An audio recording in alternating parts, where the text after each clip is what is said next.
SLBC టన్నెల్లో సహాయక చర్యలు కొనసాగుతున్నాయి. అర్ధరాత్రి రెస్క్యూ బృందాలు టన్నెల్లోకి వెళ్లాయి. అయితే 12 కిలోమీటర్ల తరువాత బురద నీరు ఎక్కువగా ఉండడంతో సహాయక చర్యలకు ఆటంకం ఏర్పడింది. కాగా 23 గంటలుగా 8 మంది కార్మికులు టన్నెల్లోనే చిక్కుకొని ఉన్నారు. వారిని కాపాడేందుకు రెస్క్యూ బృందాలు ప్రయత్నిస్తున్నాయి.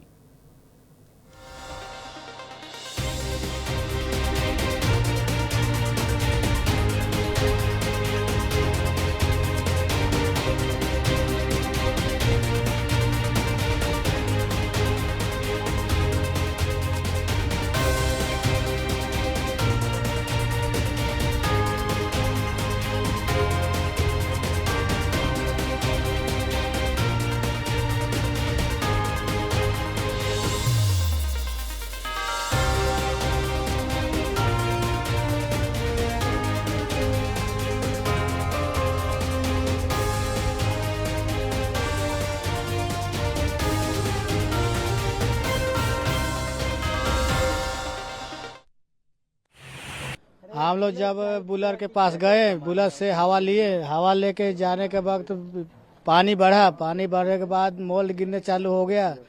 उसके बाद हम लोग देख करके पीछे भागने लगे। भागते भागते हम लोग आ रहे हैं, उस टाइम से मतलब आगे वाला आदमी पीछे रुक गया और हम लोग तो निकल गए।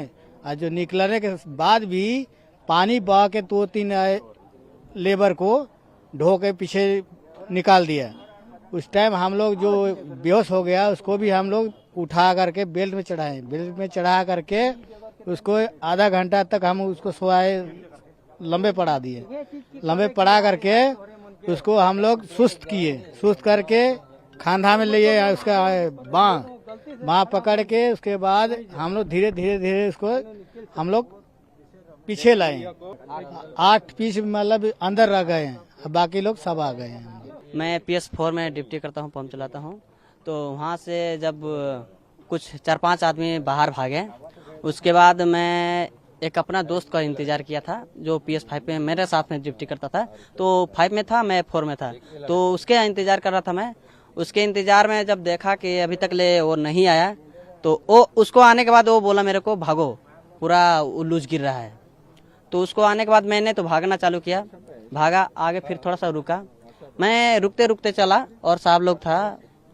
उसके बाद आदमी उधर से लोग को लेकर आया, तो जो फंसे थे वो निकाले किसी तरह से, और जो रहे थे उधर ही रह गए। मतलब 8 आदमी वहाँ पे रह गए।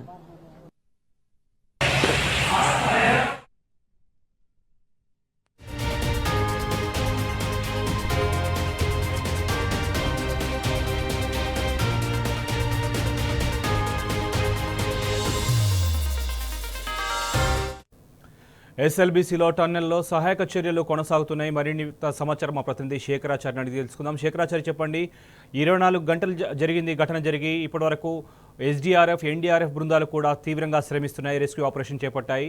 ఏమన్నా తాజా అప్డేట్స్ ఉన్నాయా?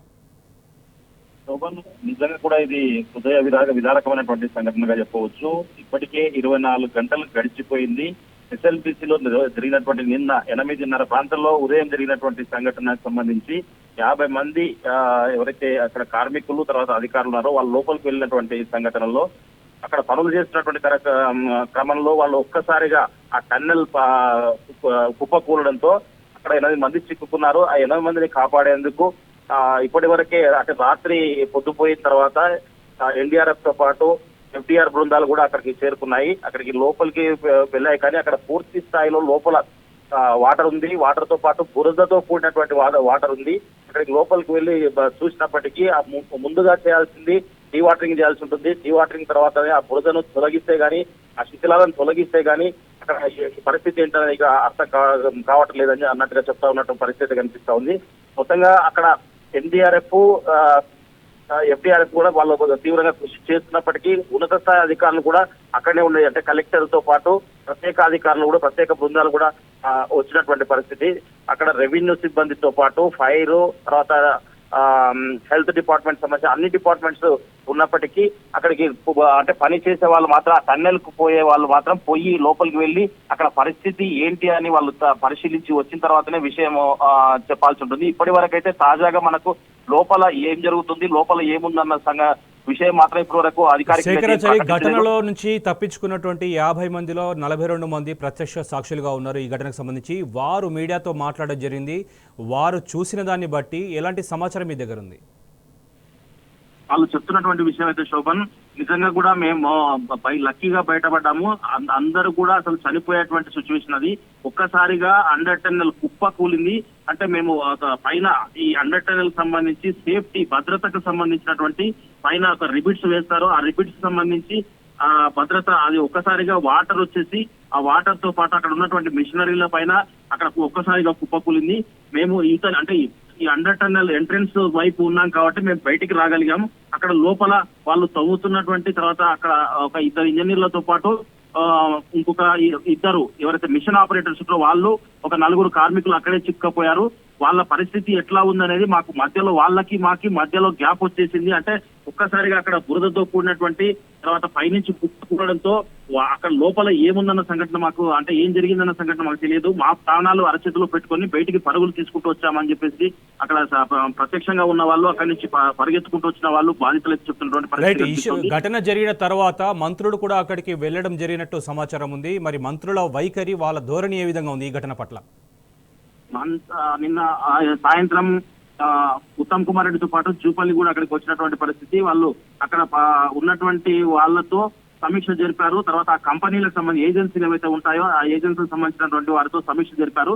సమీక్ష జరిపిన తర్వాత మీడియా సమావేశం కూడా ఏర్పాటు చేసి అయితే అక్కడ ఇటువంటి సంఘటనలు చాలా రేర్ గా జరుగుతుంటాయి. తర్వాత వేరే ఒక ప్లేస్ లో జరిగింది. అక్కడ ఏదైతే ఈ సహాయక చర్యలు చేపట్టారో ఆ టీమును కూడా పిలిపిస్తున్నామని చెప్పేసి చెప్పినప్పటికీ ఎన్డీఆర్ఎఫ్ బృందం అయితే రాత్రి పొద్దుపోయాక వచ్చారు. వాళ్ళంతా కూడా మొత్తం విషయం పరిజ్ఞానం అంటే విషయం తెలుసుకుని అక్కడికి రంగంలో దిగే వరకు చాలా లేట్ అయింది. తర్వాత ఇంకొక టీం రావాలని చెప్పేసి కొంత మిషనరీ కూడా రావాలని చెప్పేసి చెప్పినటువంటి పరిస్థితి. ఇప్పటికైతే సహాయక చర్యలు అయితే ప్రారంభించారు కానీ అధికారికంగా లోపల ఏంటి పరిస్థితి అనేది మాత్రం ఇప్పటి వరకు అయితే కూడా చెప్పలేదు శోభన్. కానీ అధికారుల పట్ల, కాంగ్రెస్ మంత్రుల పట్ల స్థానిక ప్రజలు ఆగ్రహంగా వ్యక్తం చేస్తున్నారు. ఎందుకంటే వాళ్ళు ప్రచార యావలో భాగంగా దీనిపై పూర్తిగా పర్యవేక్షణ లోపంతోనే ఇలాంటి ఘటన జరిగింది, గతంలో ఎన్నడూ జరగలేదని వారు ఆరోపిస్తున్నారు. దీనికి సంబంధించి ఏమంటారు?